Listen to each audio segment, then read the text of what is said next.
Welcome to the deep dive. Today, we're going to take a deep dive into stem cell therapy. Okay. If you want to learn about the different types of stem cell therapy and their history, applications, And whether the source of the stem cells actually matters? you're in the right place. Okay. We've got a research paper and a whole stack of clinical trial summaries to help us unpack all of this. Right. Getting through all this would take hours. But luckily for you, we're serving up all the key takeaways. Ready for you to drop some serious knowledge at your next trivia night? Or Just feel really smart.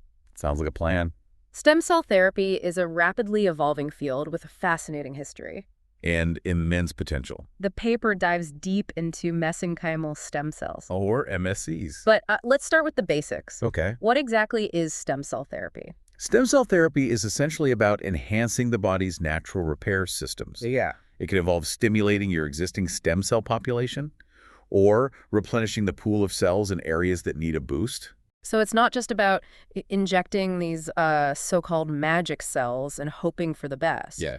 It's not magic, it's science. And understanding the science behind it is key. There are actually two main types of stem cell therapy. Okay? Autologous Where the cells come from the patient themselves. and allogeneic, where the cells are from a donor. Interesting. So where did all this research even begin? Our paper mentions 1868. That seems way early to be thinking about stem cells. You're right. It does seem early.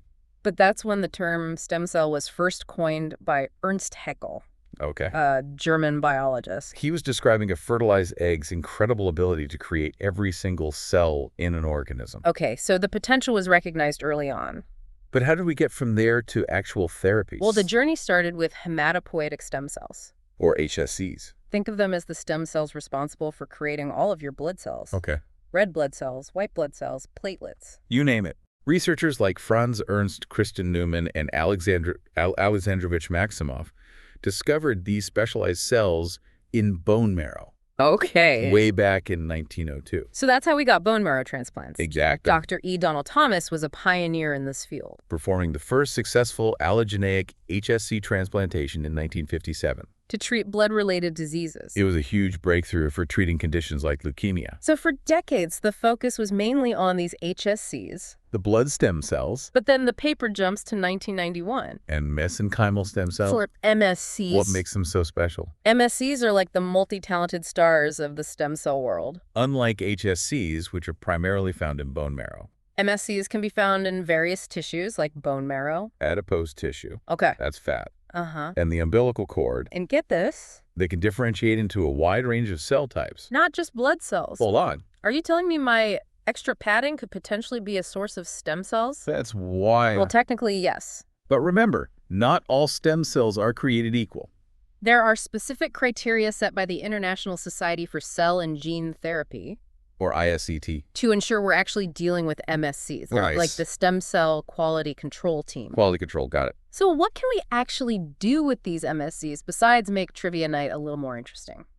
Our paper mentions clinical trials for everything.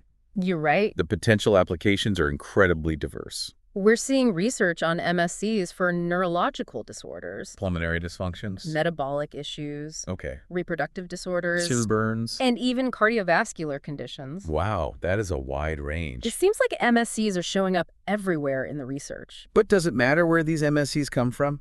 Does the source really impact their effectiveness? That's the million-dollar question, isn't it? And it's a question our paper aims to address, It proposes a fascinating hypothesis. suggesting that the origin of MSCs Okay. might actually dictate their therapeutic strengths. Okay, I am definitely intrigued. Let's break this down. What's the thinking behind this hypothesis? Why would this source matter so much? Well, think about it this way. Bone marrow. Where BMMSCs come from, It's constantly bathed in signals from the nervous system. the paper suggests that this constant exposure might precondition BMMSCs. Making them more adept at tackling neurological issues. So it's like they've been trained for that specific job from the start. That's amazing. But what about those ATMSCs? The ones from adipose tissue. Adipose tissue plays a key role in fat metabolism and hormone regulation.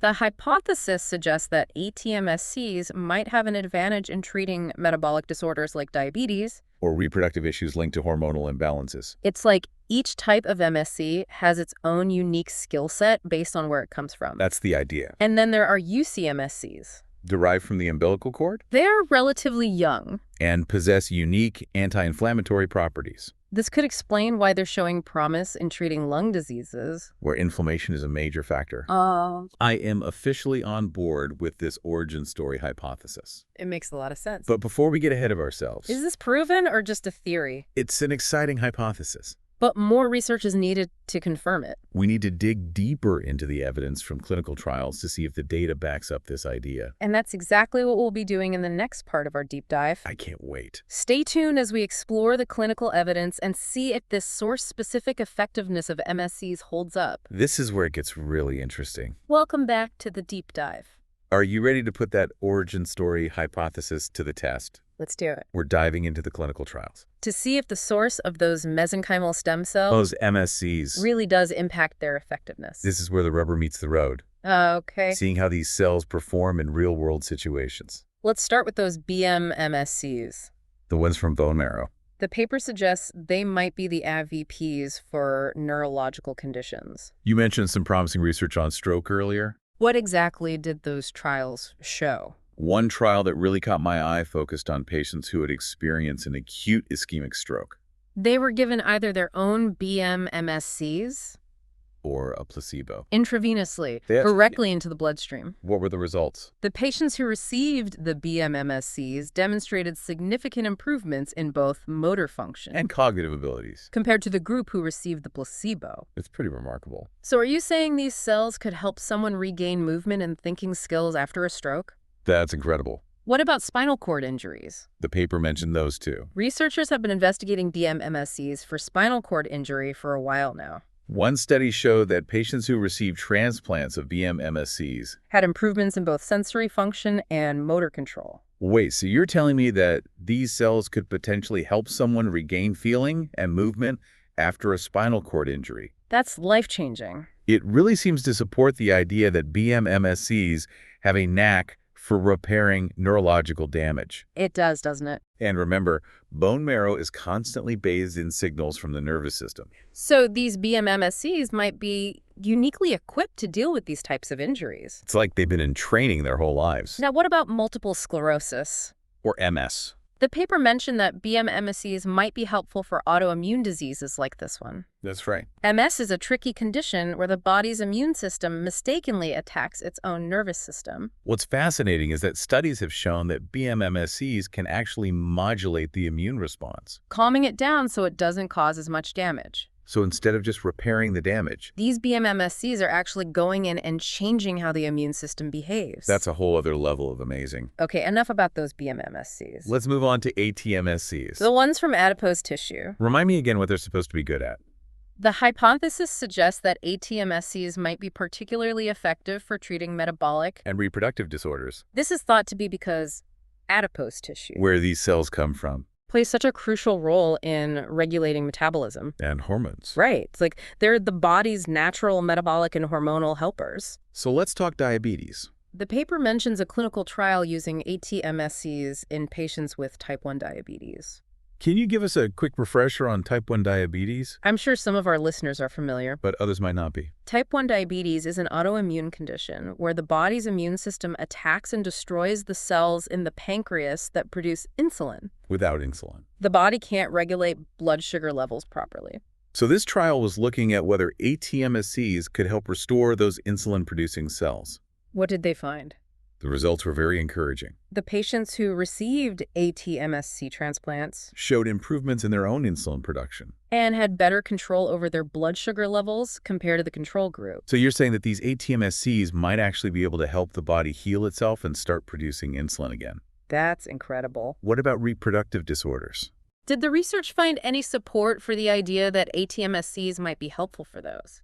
There's a really interesting trial involving women with premature ovarian insufficiency. Or POI, POI is a condition that causes a decline in ovarian function. leading to infertility and early menopause. That sounds incredibly difficult to deal with. What happened when these women received ATMSC transplants? Well, the results were quite promising. Many of the women experienced an increase in their hormone levels. And some even showed signs of restored ovarian Are function. you serious? It's like those ATMSEs went in and gave those ovaries a much-needed jumpstart. So we've got BMMSCs showing promise for neurological conditions. And ATMSEs looking good for metabolic and reproductive disorders. It really is looking like the origin of those MSCs makes a difference. But we still have one more type to explore.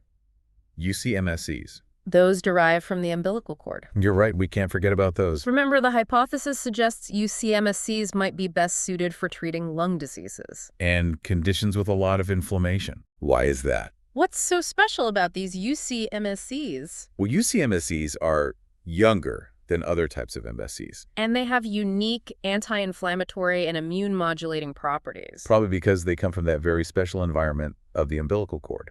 This makes them especially interesting for treating conditions like bronchopulmonary dysplasia, Or BPD. a serious lung disease affecting premature infants. You mentioned earlier that the paper highlights some trials using UCMSEs to treat BPD in these tiny babies.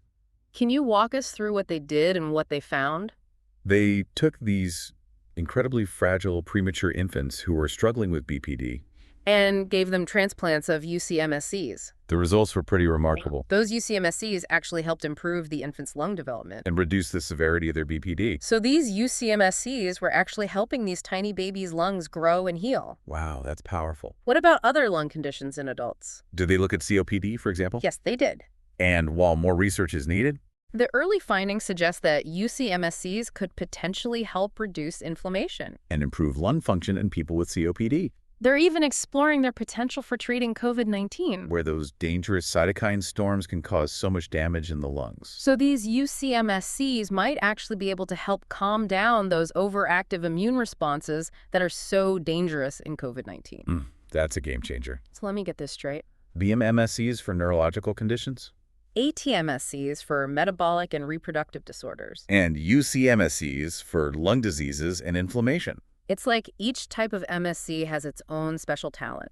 This is way more interesting than I ever imagined. It really is remarkable, isn't it? The clinical evidence we've discussed really does seem to support this hypothesis that the origin of the MSCs matters. Of course, more research is always needed to confirm these findings and explore all the nuances. But this is a very exciting area of research. I'm completely on board. But before we get too carried away with all the amazing possibilities, I think it's important to step back and consider the bigger picture. what are the implications of all of this? What challenges do we still need to address? And what does this mean for the future of regenerative medicine? We'll explore those questions in the final part of our deep dive. So stick around. Welcome back to the Deep Dive. It's time to wrap up our epic exploration of stem cell therapy. We've learned so much about these fascinating cells and their history. The potential and the exciting research that's happening right now. It's been quite a journey. From those early discoveries to the cutting-edge clinical trials we just discussed. It's amazing to see how far this field has come. You know, I have to admit, when we started this deep dive, I thought stem cell therapy was all about those magic cells. just magically fixing everything. That it's so much more complex and nuanced than that, isn't it? It definitely is. It's not just about injecting cells and hoping for the best. There's a whole world of scientific understanding behind it. Right. We talked about those two main types of stem cell therapy. Autologous and allogeneic. And then we dug deep into those amazing mesenchymal stem cells. Or MSCs. We've seen some pretty incredible results from those clinical trials. Especially when it comes to that source-specific hypothesis. It really is remarkable, isn't it? The idea that the origin of those MSCs Might actually determine their therapeutic strengths. is just fascinating. I know. It's like each type has its own special mission. But before we get too carried away with all the excitement. I think it's important to acknowledge that there are still challenges to overcome. Right. What are some of the hurdles researchers are still grappling with? One of the biggest challenges is figuring out how to make those transplanted cells stick around for the long haul. We've seen some promising results. But many of those cells don't survive as long as we'd like. So it's not just about getting them to the right place. It's about making sure they thrive once they're there. Exactly. And that leads to another challenge. Homing. Okay. Homing refers to those cells' ability to travel to the site of injury or disease. And it's essential for the therapy to be effective. Think of it like a GPS system for cells. They need the right signals to guide them to their destination. Okay. I can see how that would be tricky. So researchers are trying to crack the code of both cell survival and homing. What kind of approaches are they using? They're exploring a lot of different avenues. For example, They're comparing different delivery methods to see which is most effective. they're also looking at ways to genetically modify those cells to enhance their survival. Or using biomaterials to create a more welcoming environment for them. So there are a lot of really smart people working on some very clever solutions. But even with all these amazing possibilities, It's important to manage expectations, right? stem cell therapy is not a magical cure-all. You're absolutely right. While stem cell therapy holds incredible promise for the future, It's still a relatively young field, there's a lot we don't know yet. and there are still many hurdles to overcome. It's important to keep that in mind Whoa. as we wrap up this deep dive. What stands out to you as the most important takeaway for our listeners? I think the most important thing to remember is that this is a field that's moving at an incredible pace. We're making discoveries all the time. And the potential for stem cell therapy to transform medicine is truly immense. It's a future worth getting excited about. I completely agree. This deep dive has been eye-opening for me.